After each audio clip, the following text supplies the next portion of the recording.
Good afternoon, everyone, and welcome to today's webinar. My name is Richard Martin, one of the product management team from Electro Rent, and I will be your moderator today. The subject for this session is building a robust 5G network, focusing on the Fronthaul side of this network evolution. Next week, we will be doing a sister webinar focusing on the backhaul side, so should that also be of interest to you, please feel free to register with that. Details for this can be found on our website as well as on our social media feeds. Let me introduce you to today's speaker, Sanchez, who works for Viavi Solutions as a product line manager. He will be taking you through today's topic. Should you have any questions about any of the topics raised in today's session, can I ask you please to put them into the question and section in the chat. And at that point, once we reach the end of the session, I will ask them during our Q&A section. With the formalities out of the way, I will hand over to Jenis, and he can take you through the next section of this webinar. Over to you. Thank you so much, Richard, and thank you everyone for attending today's session, where we're going to review main concepts around what it is defined today in the cellular infrastructure as the Fronthaul, along with installation and testing procedures that can help us ensure a robust 5G new network deployment. We will review items like the recent evolution of Fronthaul in the past years, the increasing role of optical fiber in cell sites, the importance of antenna alignment, and other network testing considerations. First, please allow me only a quick note for those in the audience that might not be all familiar with Viavi Solutions. We are a test and measurement company providing testing tools for the telecom industry for nearly 100 years. We have built our company up from our roots in copper testing, and now we're helping to build, monitor, and optimize the world's most complex optical and wireless networks. We have a rich history of innovation, and we have a truly global reach with a large user base among big and small mobile operators, manufacturers, and contractor companies. Let's talk about Fronthaul evolution in cellular networks and what we mean by that. So we assume most, if not everyone in our audience today is well familiarized with cellular infrastructure, and particularly with base station sites, also referred as cell towers, but sometimes receive other names, right? Of course, not all cellular infrastructure out there comes in the form of towers. And there are variants like rooftop installations, small cell poles, other things like, not to mention, for example, infrastructure like DAS or distributed antenna systems and the alike for indoor coverage. In general, all these sort of installations include antenna panels, radio units, and other active and passive elements, not to forget the connectivity between these elements that was traditionally coaxial based, but more recently is mostly carried through optical fiber links. Although it's not unusual to see still today a combination of coaxial cabling and fiber leads all together in different parts of the cell site. When you look at how these cell sites have evolved over the past years, and for those of us that start in the business still with 2G only, there was all coaxial, connecting the antennas at the top of the tower with the radios and the baseband units, the digital units, all integrated and located together in some sort of casemate place next to the site at the bottom of the tower site, right? That eventually changed with the introduction of optical fiber that reduced the payload in the feeding lines. But here there was also a very interesting change. The digital radios and the baseband units got split in separate elements, where BBUs would remain still down at the ground level, but radios could now be allocated at the top of the tower and very close to the antenna transmitters, and still connected through coaxial, by the way, between the radios and the antennas. Not long ago in the industry, the industry started talking about C-RAN or centralized RAN, right? And that's, what is that, right? And basically this is the idea to take the baseband units away from the cell sites and consolidate all of them for a given region or a location into so-called BBU hotel, where now the cell sites would only carry the antennas and the radios and be connected, all of them, to the same centralized BBU hotel over longer extensions of optical fiber.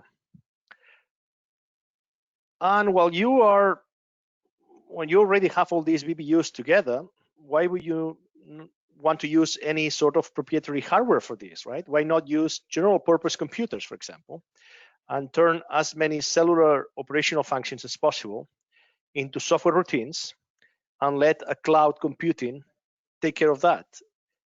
You may guess this is a vision far away, still far away today, but it's something the industry continues seeking, and different initiatives like, for example, Open RAN, they keep working in this direction as we speak. So here you see this sort of evolution for the past years, where we are moving from fully coaxial feed sites to the introduction of fiber in the Fronthaul, by the way, between the remote radio heads and the baseband units, to these new concepts that have not fully materialized in 4G, like C-RAN, Cloud RAN, or centralized RAN with virtual RANs as well. But 5G, it's probably the technology that may bring some of these concepts into a reality, into a general reality everywhere. Anyhow, what are we calling Fronthaul and what do we call backhaul, at least in 4G today? As discussed in the previous slide, cell sites today have moved the radios closer to the antennas. And by the way, this is often referred as remote radio heads or simply remote radios. However, to support these remote radios, new digital interfaces have been introduced to transmit the radio information over the optical fiber. And these connections obviously have replaced the long coaxial feed lines that used to be before. These physical fiber links connect the digital equipment, which are called baseband units, to the remote units as we speak. Today, the most widely used interface protocol is based on the Common Public Interface, or is known as a CPRI protocol. And all these changes have established a new segment in the cell site infrastructure, which is what we call Fronthaul, as opposed to the backhaul that connects the BBUs with the core of the mobile network. And note, please, that Fronthaul and backhaul segments exist in large cell towers, but also in the small cells, DAS, or even in C-RAN topology. So these apply to every sort of infrastructure topology these days. How is this changing in 5G? Well, it is changing, but not all of the sudden. And it's going to be a progressive change as 5G evolves in different configurations. Today, when you look at a new 5G cell site, this is usually an addition to an existing 4G base station, because 5G still needs 4G as an anchor for signaling and several fronthaul and backhaul functions. This deployment mode is referred, by the way, as non-standalone in 5G. So it is common to see still the same CPRI-based fronthaul for 5G that has been around for 4G for a while now. The first differences, however, have started showing when you transmit 5G in millimeter wave frequencies, something not very common yet here in Europe, for example, but already a reality in other regions. And now the Fronthaul connects the new 5G radio units, which, by the way, so often are integrated with the antennas in the same panel box, with a new element that is called DU, or distribution unit, instead of the 4G traditional BBUs. But the main changes are coming ahead in the near future, when 5G eventually will work independently of any 4G anchors. And this is called the standalone mode, where new network elements will also appear, creating a so-called mid-haul between the central units and the distribution units. And the Fronthaul at this point will run also a new generation of protocols to transport the radio information, like, for example, the eCPRI, or the evolution of a CPRI, or possibly any new form of RF over Ethernet that certain industry initiatives like Open RAN are actively seeking at this time. So we talk a little bit about optical fiber becoming predominant in cellular, in particular in the Fronthaul, and how is that going to play for 5G specifically. This is going to be reviewing now in the next section here. Again, you can see in these graphics how fiber has been replacing most of the coaxial cables in cell sites, with the exception perhaps of the RF jumpers that they still connect the remote radios with the antennas at the top of the towers. But then everything else is now a fiber link from the radios down to the BBUs, wherever these are now located through a fiber distribution system. These configurations are often referred in the industry as fiber to the antenna or fiber-based fronthauls. More often than not, one thing that we see with fiber is that is given for granted. An optical fiber indeed is a very reliable physical layer. However, it's been our experience that the best performance out of the fiber transmission comes with proof best practices, like those adopted in the broadband industry, for example, and that includes the need to perform fiber inspections and make sure the fiber is clean before installing and also later during regular maintenances. Checking the optical power loss, for example, is always a good thing to do, always to make sure that radios receive the appropriate signal levels and avoid communication issues that appear when optical power levels are not sufficient. Today, there is a choice of very cost-effective inspection tools that quickly identify if the fiber tips are clean enough and also allow to validate optical power levels easily and efficiently. More important, these simple tools also support the higher density connectors and transceiver modules that are being used now in cell sites for 5G, like for example, the MPOs or multi-fiber push-on connectors with 12 or even 24 fibers in the same ribbon. Also related to fiber, there are new topologies arriving to the cellular base stations and small cells, like for example, WDM, with more complex optical multiplexers that can provide indeed many more traffic channels and capacity, but so often require the technicians to sort out and connect the right wavelengths to the different radios, an issue we often see in the field these days, by the way. On top of that, as mentioned before, the introduction of high-density connectors like MPOs and QSFP modules also adds another layer of complexity. Field tools today are able to combine fiber inspection with DWM channel checking and even OTDR testing when required. OTDR testing in particular is something we expect to see more as 5G moves into the standalone mode that we discussed before, and fiber links get extended to more significant lengths, something that had not happened that much in 4G before in reality. An optical time domain reflectometer, or OTDR, allows technicians to detect, locate, measure events on fiber links, such as bad connectors, splices, bends, fiber breaks, and certain issues can be measured by having access to only one end of the fiber at the base station site, for example. This is called unidirectional testing. And there are a number of useful measurements, right, like attenuation, reflectance, optical return loss, and the like. We mentioned before how the Fronthaul transport radio signals over fiber between the radios and the baseband units use a protocol that in most cases today it's CPRI protocol. And because the radios and antennas are on top of the base station or towers, that means a technician needs so often to climb up there to access these elements for testing, troubleshooting, verification purposes. However, RF over fiber or RF over CPRI is a technology that allows also access to these remote radios from the bottom of the tower without the need to climb up to the top. And this prevents unnecessary risks to climb up, particularly in bad weather conditions, for example, and saving also a number of operational costs. Once a technician connects a testing tool over the CPRI links, the antenna of the base station becomes the antenna of the instrument, for example, of a spectrum analyzer. And so it can easily check any sort of interference analysis, for example, particularly in the uplink frequencies, and check the spectrum the same way that the base station sees the spectrum.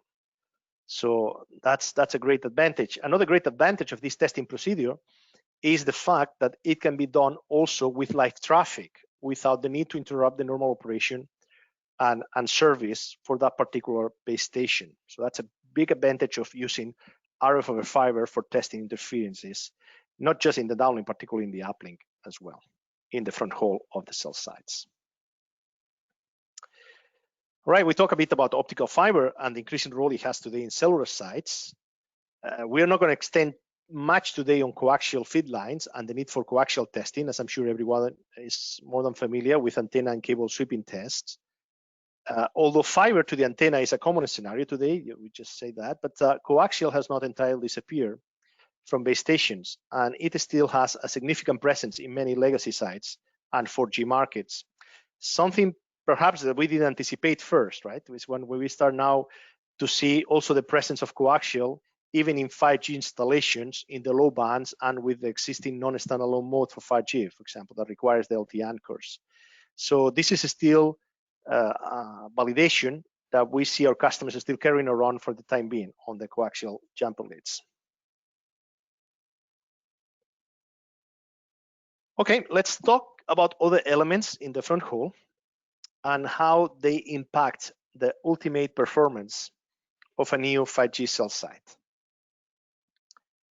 Still at the edge of the front haul, we find the antenna systems. And so often, these come in the form of the antenna panels that everyone is familiar with, right, these days. But what is antenna alignment and why is this something so many mobile operators are requiring these days during the installation of a new cell site and even for regular maintenance?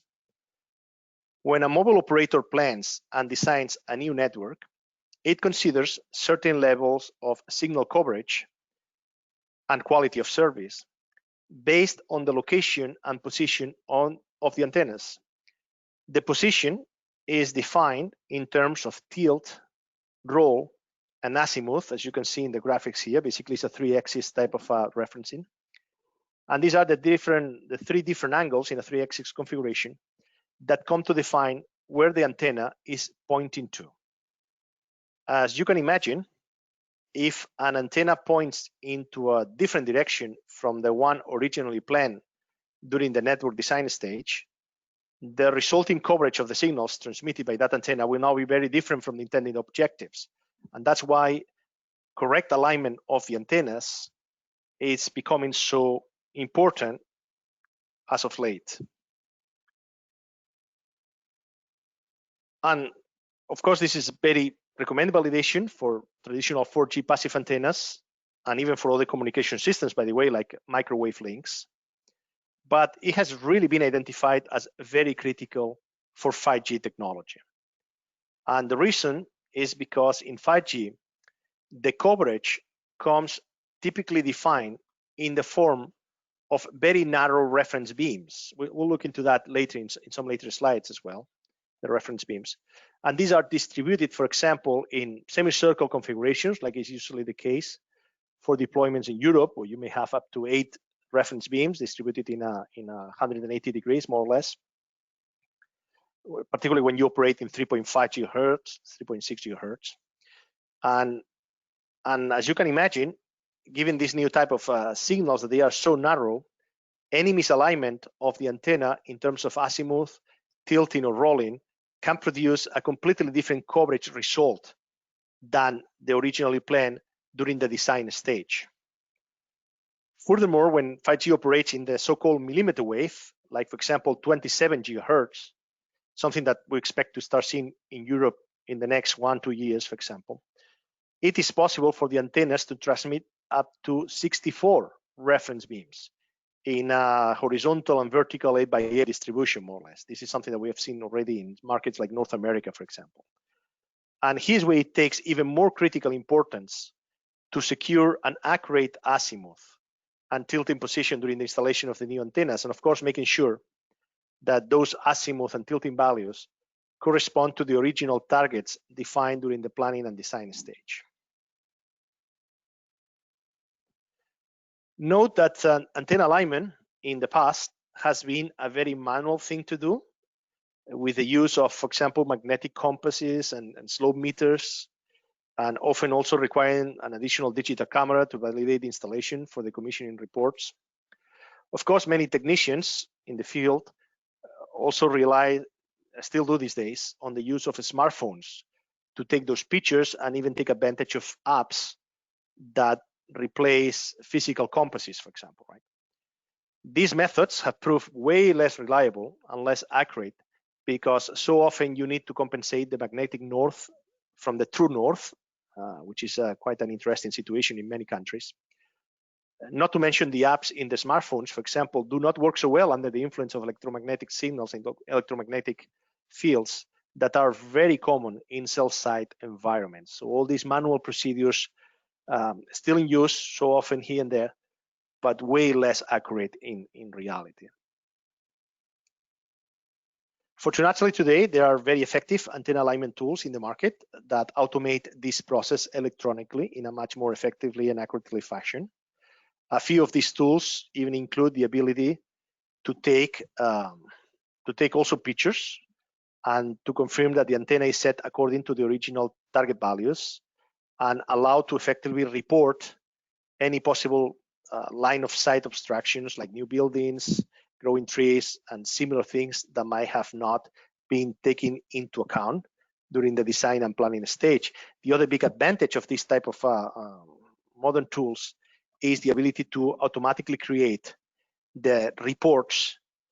So you can compare here, you can see here in the screen how these reports compare the measurement values during the installation with the original targets that have been provided by the planners and the designers of the network for each individual antenna. All right, let's talk about some other new tools that they are making a difference in the way that we can test and validate the new 5G signals in the field. Traditionally, sweep-tune spectrum analysis have been the tool of choice, for example, for many years for checking RF signals in the field. This has been the case also obviously in the cellular space, particularly when it comes to interference analysis, interference hunting as well.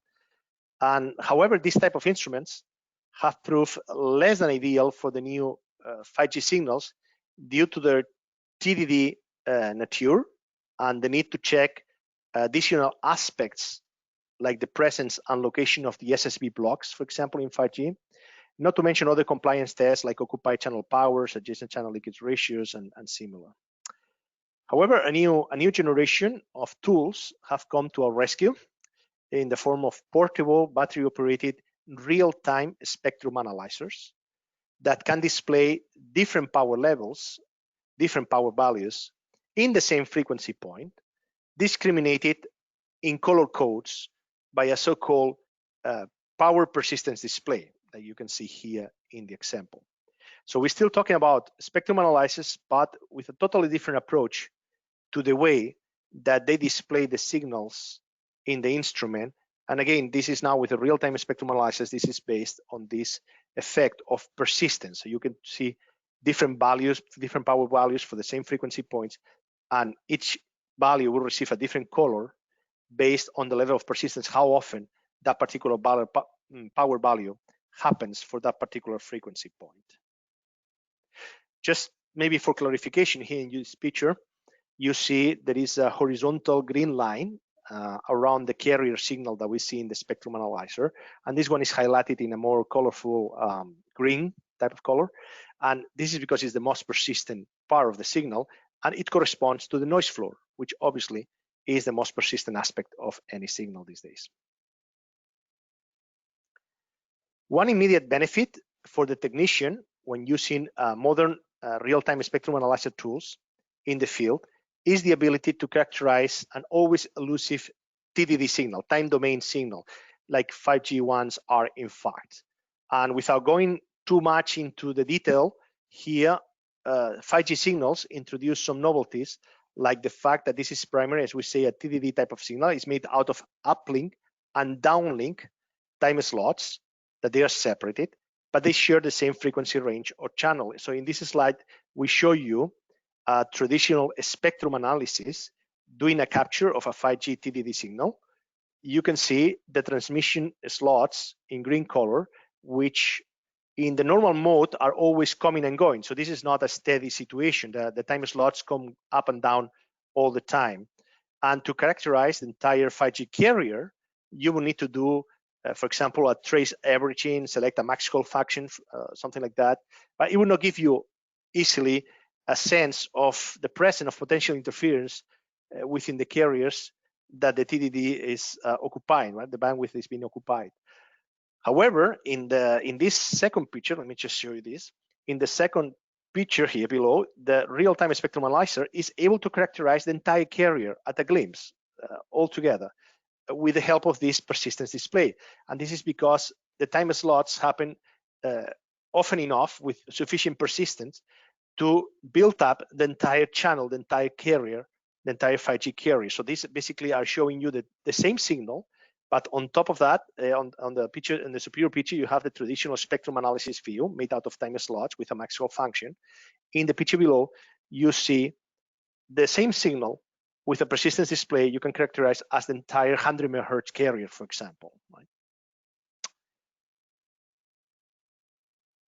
Another difference for 5G signals is the presence of an SSB or synchronization signal block, which carries the reference beams, the coverage beams that the 5G phones use to synchronize and attach to the new high-speed network.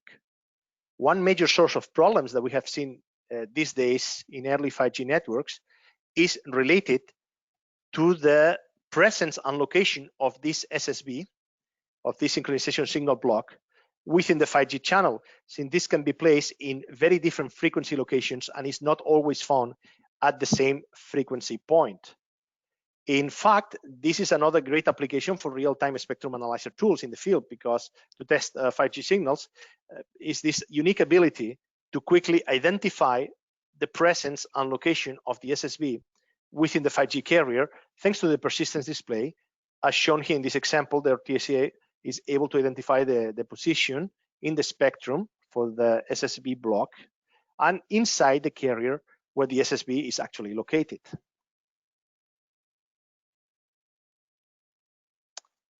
Last but not least, 5G is operating in new frequency ranges, like, for example, millimeter wave in some markets, or mid-band, or more often here in Europe, in the Middle East as well, for 3.5 gigahertz around, that may require the traditional band clearing and interference analysis jobs to make sure that no other alien signals are messing, we may say that, with our brand new 5G service.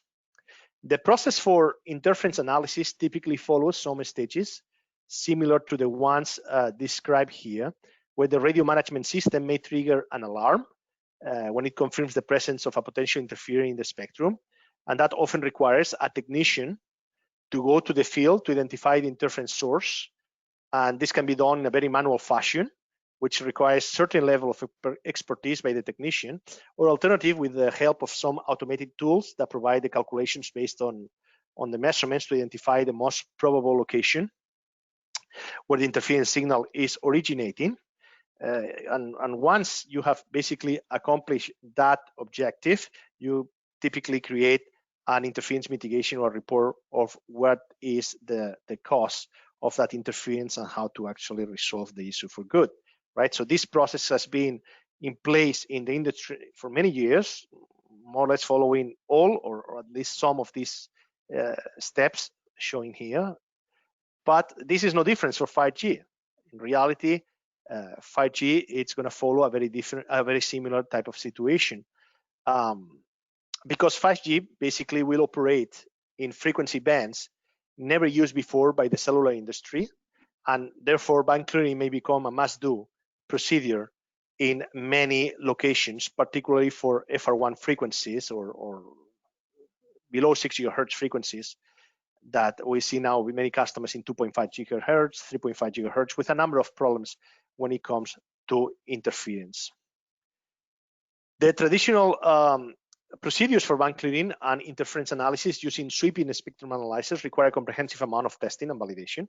But with the use of real-time spectrum analyzers, the probability to quickly identify any type of interference or unauthorized transmissions increases exponentially. No matter how small or elusive the signal of interest may be, with a real-time spectrum analysis, these are able to identify spurious signals even inside the transmitting carriers, like shown in this example here.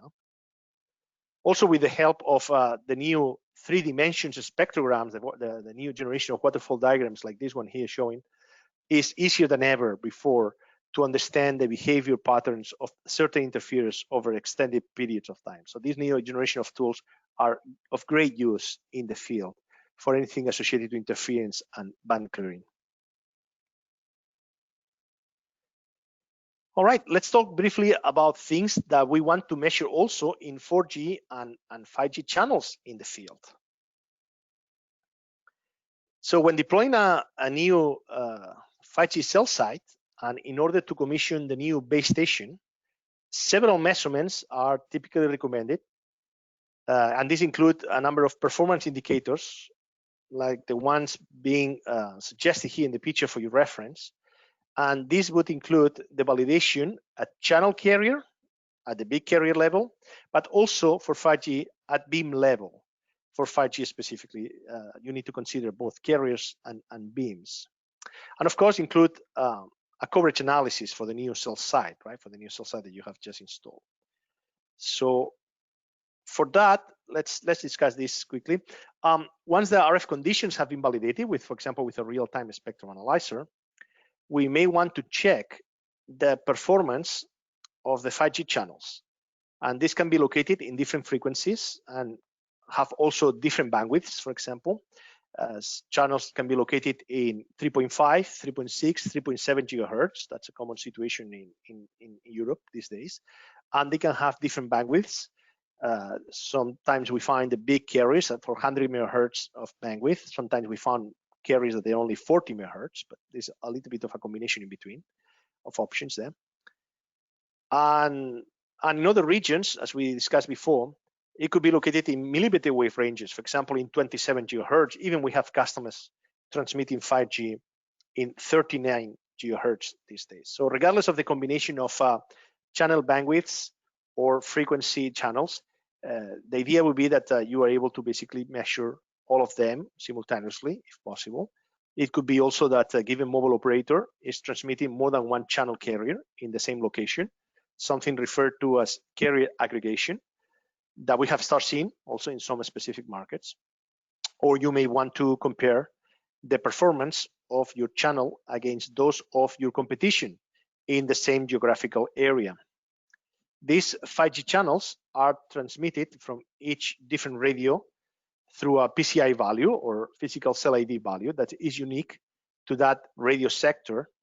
And it is important to validate the PCI distribution in a given area. Correct signal propagation, path loss, ingression from outdoor to indoor, or the other way around, are also very important validations these days.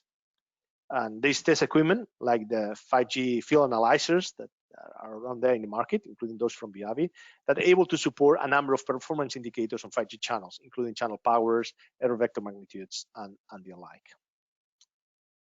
Once a validation is conducted at carrier level, we can move now to a different analysis at beam level.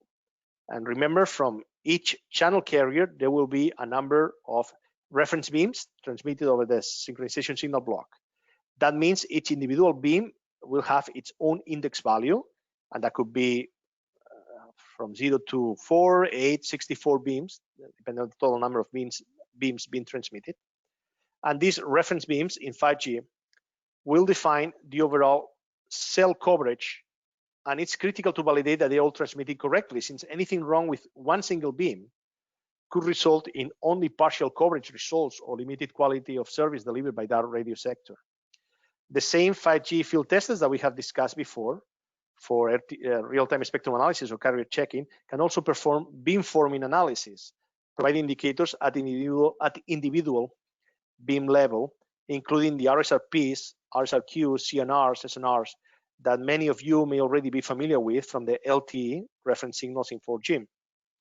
However, the difference here, and the additional layer of complexity probably, is that we are no longer dealing with a single reference signal per radio sector, but so often now we deal with up to 8 different reference signals per radio, even up to 64 at one time if we operate in 5G in millimeter wave.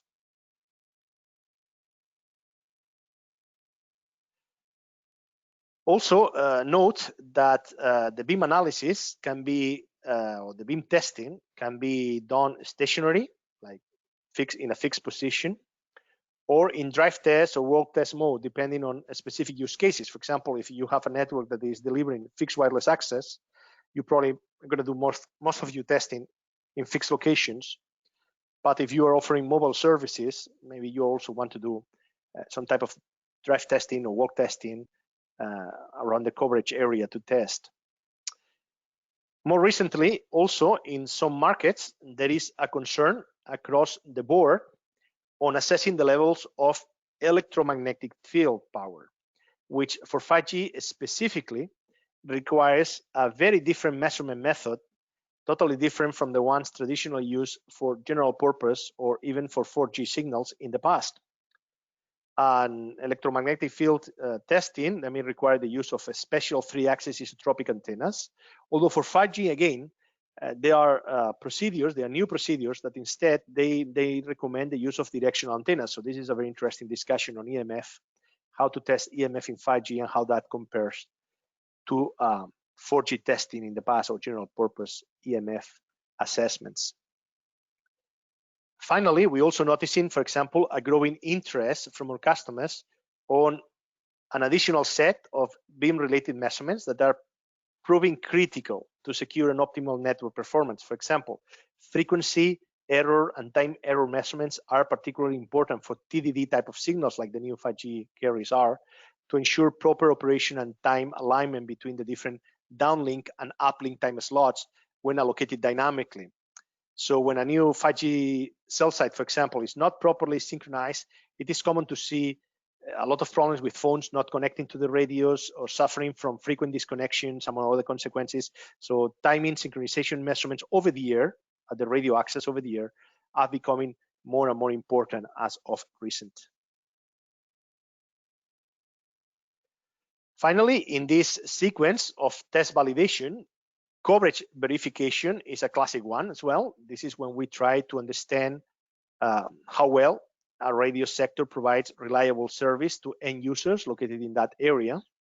This type of testing has been conducted typically with drive test tools or with other test sets that sometimes the field analyzers, the 5G field analyzers also can provide this type of channel scanning and mapping capabilities.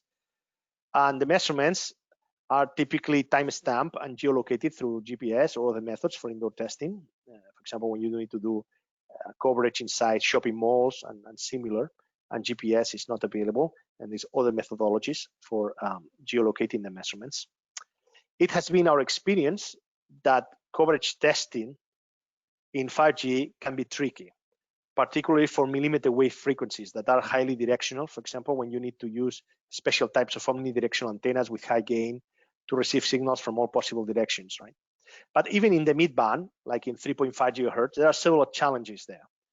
One additional layer of complexity to testing coverage in 5G is often the need to compare the legacy 4G signals that could be multiple carriers in the same location with a new 5G carrier or carriers simultaneously, since 5G is again operating this so-called non-standalone mode and requires 4G anchor signals to go along with the new 5G ones.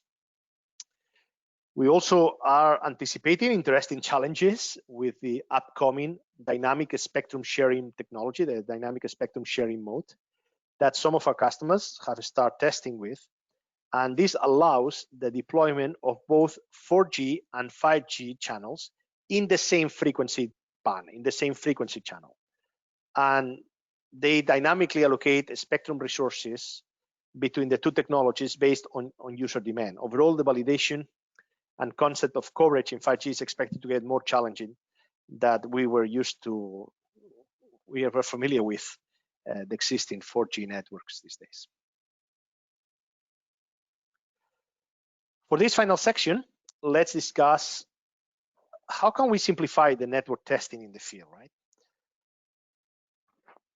And first of all, what happens when we choose not to test much or not to test anything during a new cell site installation, right?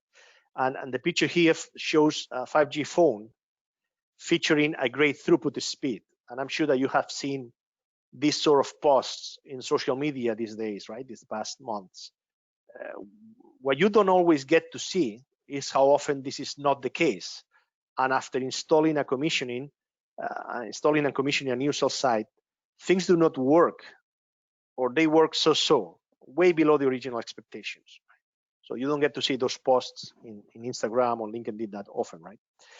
At Viavi, we have observed a number of issues and situations that repeat frequently that prevent mobile operators from offering optimal qualities of service, coverage, latencies, and even data speeds that customers all over the world expect from brand new networks, and they are not happening up front, right? And I think I'm not going to go through these points, through these questions, but you're probably familiar with these situations if you have been engaged in any sort of trials or proof of concepts with 5G, where not everything really works up front so easily.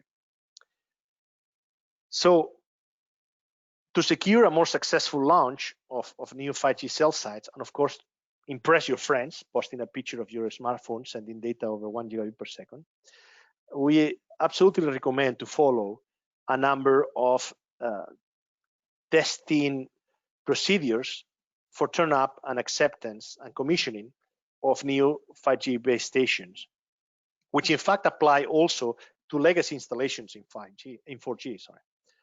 These cover in one way or another the different items that we have presented today, and include the validation of the fiber and coaxial connections, the alignment of the antenna panels, proactive verification of the RF environment, and of course the validation of the 5G signals at carrier and beam levels, including coverage assessments. And of course, when you consider all of the different tests described in previous slides and summarized here, that all may appear like a very complex, cost-demanding activity. And if you need to test everything, antennas, fiber, coaxial, RF, there is indeed an associated cost, which has to be compared with the cost of testing too little or even not testing at all, but then risking to face network performance that could impact the capability, the capacity, and the overall quality of the service being delivered. To mitigate this associated cost, a new approach for network testing in the field is emerging based on the concept of workflow automation. This consists of making sure that the process of testing and creating reports for site commissioning, for management, or other test cases are fully integrated, automated in the testing tools by themselves, directly in the testing tools. For example, the way that we address workflow automation in Viavi is by taking full advantage of software utilities that are easy to use and effective in the field. One example is our job manager that allows to predefine a set of specific tests that technicians in the field simply need to follow as the instrument indicates the next step. So almost like the tool tells the technician what to do rather than the other way around, right? And also all the information and test results can be automatically stored in a cloud service without any intervention of the technician. We can offer either our own cloud, for example, in Viavi, or be compatible with through an API with any third-party services like the ones that some of you may be using already. Other tools like Smart Access Anywhere, for example, allow for other set of functionality like remote access and control of any tool in the field from anywhere in the world, even when they are using non-public IP addresses. This has proved really, really useful for additional troubleshooting of problems because that they may be required by experts working in a very different location. So for example, tools now can be operated by experienced users, but also by entry-level technicians. And if at any time they need the support and help of the most experienced users, it doesn't matter where they are located, they still can access remotely from anywhere in the world to the tools in the field. If you're interested in more details about workflow automation for testing existing networks and of course the new 5G rollouts, please reach to your Electro Rent or Viavi representatives, where we will gladly explain this idea in more detail and how that can save you money in operational costs while improving your time to market and the overall quality of your networks. Well, that's it. We thank you for the interest in attending the session today, and hope this was an interesting review of different items related to the Fronthaul side of wireless networks, cellular networks, with a particular focus on new 5G cell site installation and maintenance.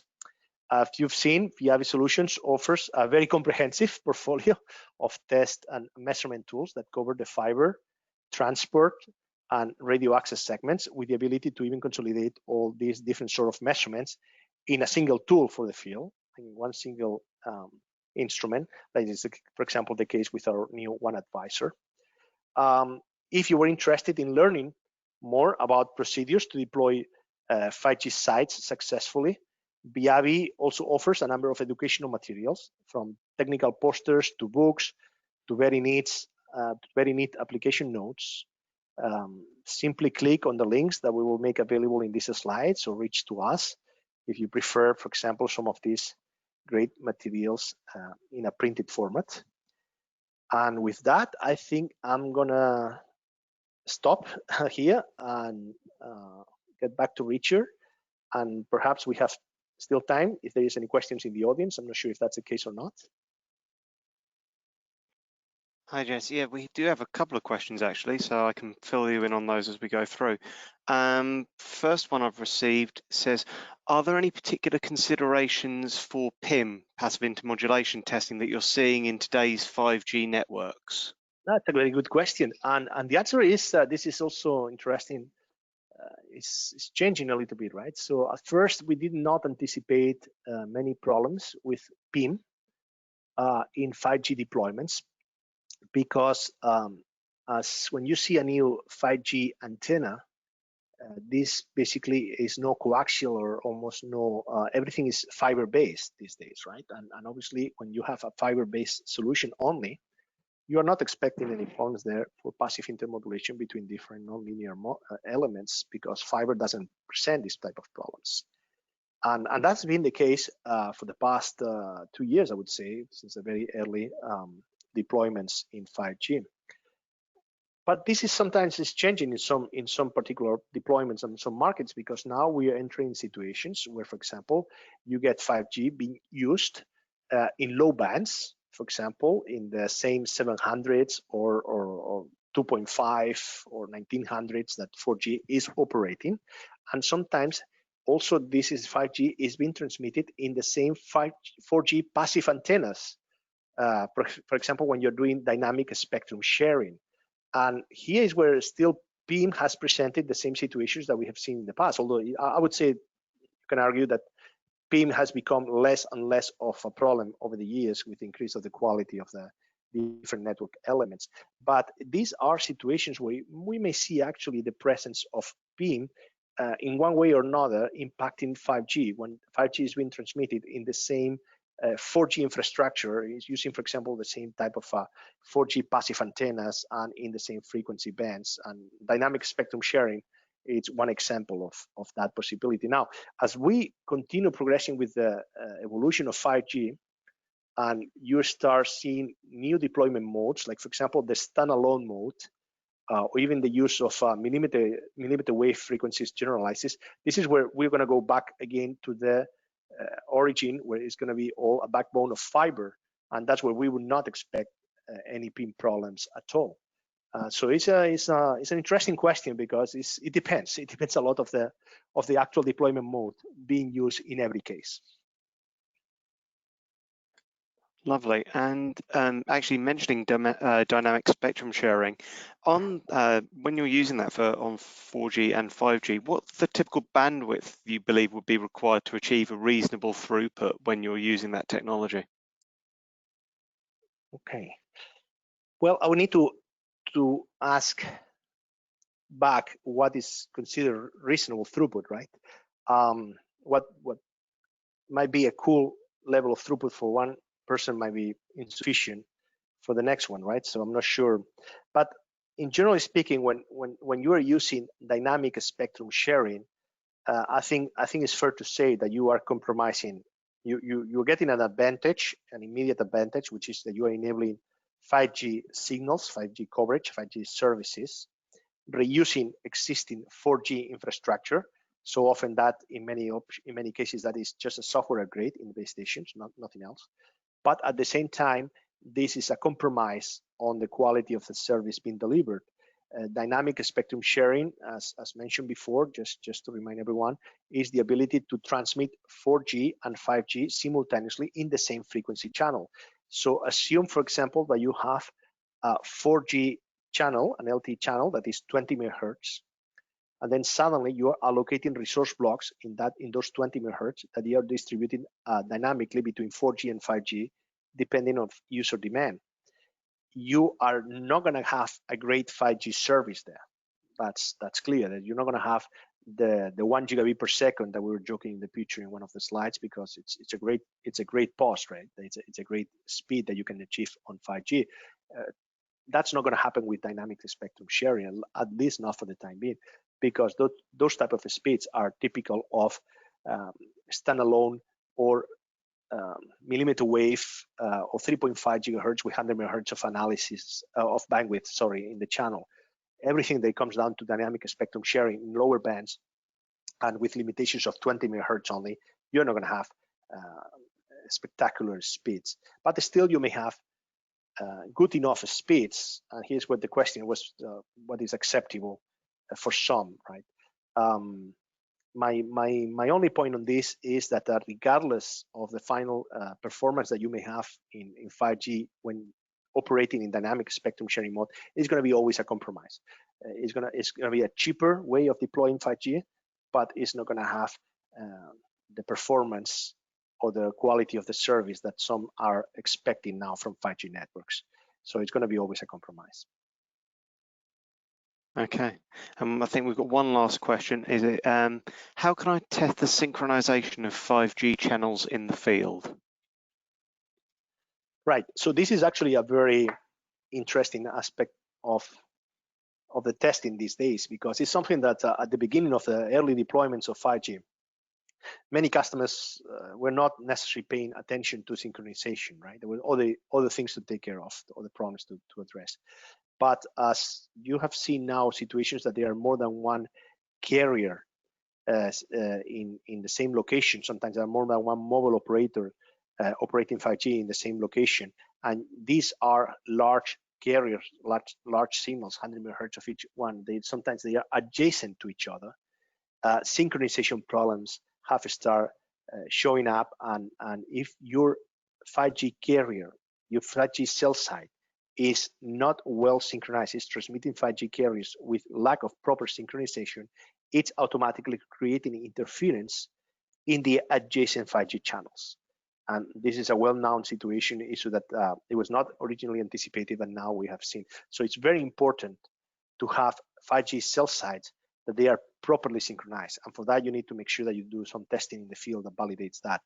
Over the year, the way that this can be done is with certain 5G field analyzers that provide timing reference. So for example, they can get a reference from GPS, an accurate GNSS reference, and with a highly directional antenna pointing to the cell site, they can actually understand if there is any frequency errors or any time errors that exceed the 3GPP recommendations. So there is some thresholds, pass-fail thresholds recommended by 3GPP, and if your base station, your cell site, is exceeding those thresholds, it's basically out of the tolerance that the network is gonna accept, and is gonna be creating interferences with other carriers. The other problem that you're probably gonna have is phones connecting with problems and disconnecting often from those same cell sites because of this lack of synchronization. 5G, in generally speaking, is a much more sensitive technology when it comes to timing issues than 4G was. And that's because 4G mostly was deployed in FDD, frequency domain. TDD or 5G is deployed in TDD mode, in time domain. And this means that basically it's much more sensitive to any problems related to timing errors or frequency errors. I've actually just received through another couple of questions, Janice. Someone has just asked, what percentage of the role does antenna alignment play in working on a 5G network? Can you repeat the question? What? Of course. What percentage of role, so in a good deployment, would an antenna alignment play? Is it 50% of the work done? Is it that sort of question as far as that goes from what I can read? Right. Well, we've seen, I'm not sure again if I understood correctly the intention of the question, but the intent of the question, but overall, what we see now is that majority of mobile operators that we work with, we deal with, including also manufacturers that they also installing these networks in the field, they are absolutely recommending antenna alignment for the installation of the new 5G panels. I'm not sure what percentage to give you, but at least I would say 70% of the total number of customers that we're talking to associated with deployment and proof of concept or even early commercial launches of 5G services, 5G new panels, 5G antennas, they are now requiring proper alignment of the antennas at the time of the installation. And even there is now growing interest as well of how to monitor the alignment of the antennas over extended periods of time after the installation. So for example, some of these antennas are exposed to very harsh climate conditions in certain geographies. I'm talking about thunderstorms, heavy rain, big windfalls, hurricanes in some places, sandstorms, and you can imagine that sometimes it's not only important to make sure that your antenna is properly aligned during the installation, it's also to monitor how it gets misaligned over the time, right? Depending on the climate conditions that they may be exposed to. But I would say that for 5G, easily is going over the 70% of customers that we're talking to. Okay, I've actually got one here. I know we've been discussing more the Fronthaul today, but there's actually one on the backhaul as well. Backhaul over Ethernet, is this Ethernet down to layer 1, or is this more Ethernet over IP MPLS, as in layer 2 VPN kind of testing? It's a good question. I'm not sure if I'm the right person to answer that because I'm still kind of the RF guy. It's the physical radio, but this is still on the backhaul.